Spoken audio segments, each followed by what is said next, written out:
So let's talk about how my spending year is going so far, because it's nearly over. I actually decided to do a spending year after 2020 was such a terrible year for me. Prior to that, I was pretty frugal. I never spent money. I hardly ever went out. A big night for me was to stay home and just watch Netflix.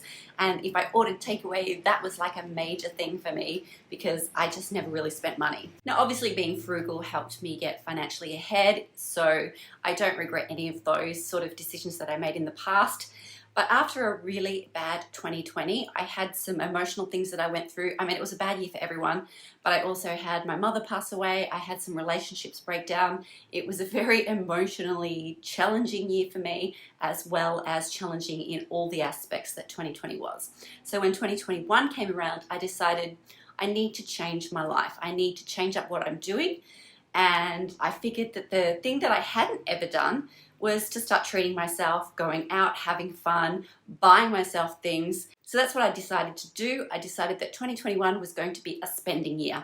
I was going to go out, I was going to treat myself, I was going to put myself first. So the money I was using for my spending year was anything that I made on my finance channel, my other YouTube channel, which was usually somewhere between $500 to $800 a month. So it was a lot, but it wasn't excessive.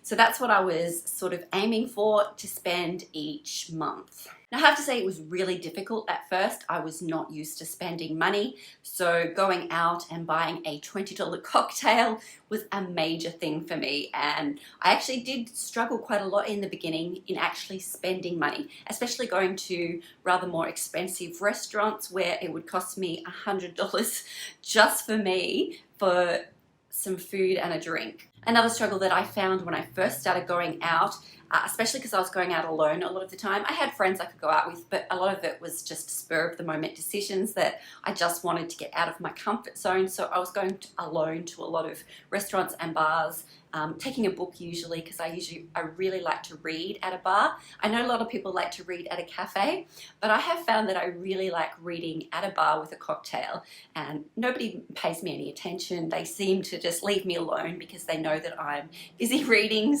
and that's perfect for me. But I did find when I first started going out by myself, I was very self-conscious. I was thinking that everybody was staring at me, especially at restaurants. I was very nervous to think that people were like, why isn't she with somebody? Does she not have any friends? Which isn't the case. I could have taken people, but I really just wanted to try and try a bit of self-love, to try and treat myself and take myself out on dates, to really get out of my comfort zone and learn new things about myself. So some of the things I did, I went to comedy shows, I went to a drag show which was hilariously fun, I went on ghost tours. As I mentioned before, I went to restaurants and bars to try different foods and different drinks.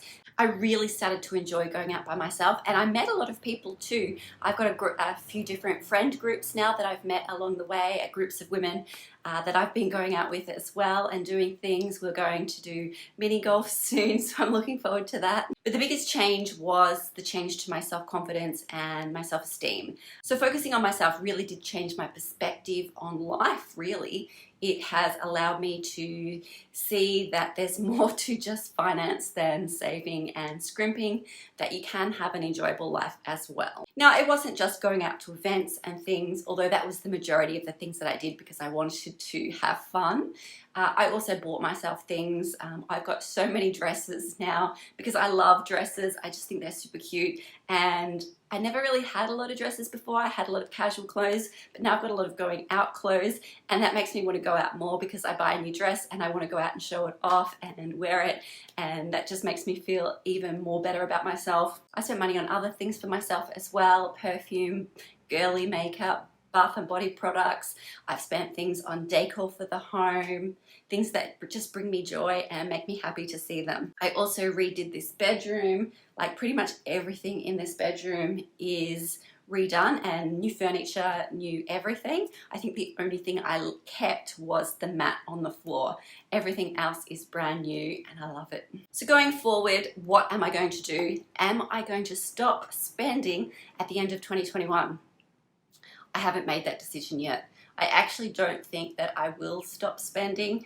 Maybe I'll cut back a little bit, but I've had just so much fun doing this, going out, meeting new people, learning about myself, discovering new foods, discovering all these exciting things to do, that I really don't think that I'm going to change that much, especially because I have been so frugal in the past and I have built up a portfolio where I can live off the dividends, and I am just using money from the finance channel, the AdSense revenue from the finance channel. I'm using that money to pay for all of these outings and clothes and things.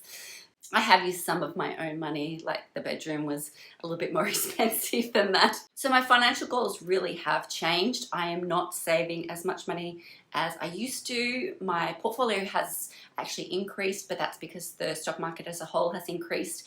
My dividend income is about the same. It hasn't changed that much, although I just did do a portfolio rebalance. So I'm hoping that my income for dividends will go up, and I'll be continuing to post on the finance channel. So my AdSense over there should increase as well, which means I'll have more spending money to go out. But some of the other things that I want to do, I really want to go overseas. I really want to go to Paris, like so bad. I've never been to Europe and it's always something that I've wanted to do, and I'm in this mindset right now is just do it. Just go and do fun things. Go and do whatever you want to do that you've always wanted to do, because life is so short and you really need to take that time out for yourself and to enjoy life and find joy again. So as soon as I can, and as soon as international travel opens up, I think they're talking about the end of this year, which means that next year, maybe 2022, is the year that I finally go to Europe and I can go to Paris and sip black coffee against the Seine River. I am so excited to do that. I can't wait. But that is how my spending year is going. It's going amazing. I've learned so much about myself. I've met new friends. I've had some great experiences. But I can honestly say that right now, life is good. Anyway, I'll see you in the next video. Take care. Bye.